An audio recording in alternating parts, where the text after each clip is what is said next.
We continue to honor the victims of Flight 3407 tonight, 10 years after the tragedy. As we look back, there are countless stories of heroism that have emerged from one of the darkest days in Western New York history. One of those stories, a hockey team that put a city on its back for 60 minutes. Here's sports reporter Matt Bovee. We ask that you stand for a moment of silence to respect those we lost in the tragedy of Flight 3407. It's rare to hear a building filled with almost 19,000 people this quiet. But this was the somber scene inside HSBC Arena on February 13th, 2009.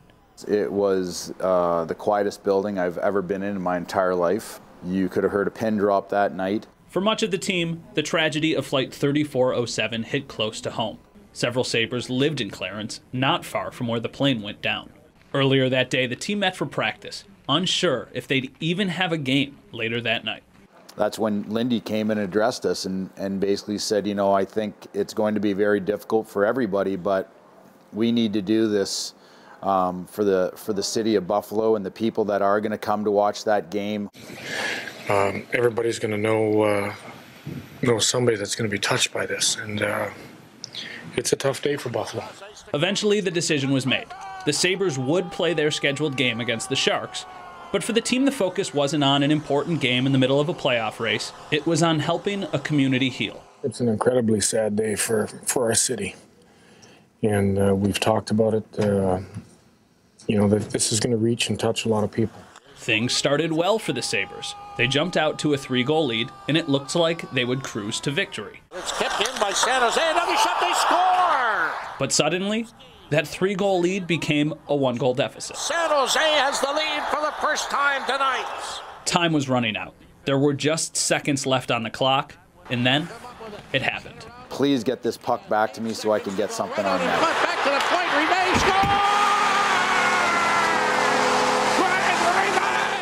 With all that commotion, with all the guys on the ice, popped back to me, and I just shot the puck as hard as I can. It was probably one of the best goals that I've been a part of, and on so many levels. You don't realize what it meant at the time, but after it certainly meant a lot to a lot of people. That was fun because, I mean, we're just athletes going out there and playing a game, and makes you realize how other things are a lot more important than that.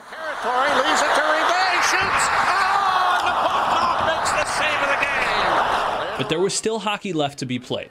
After 5 scoreless minutes of overtime, it all came down to a shootout. Comes in on Miller. He took the backhand. Miller spears it and tosses it off into the corner. Buffalo gets a pair. I don't think I've been in a part of a game that emotional, that's for sure.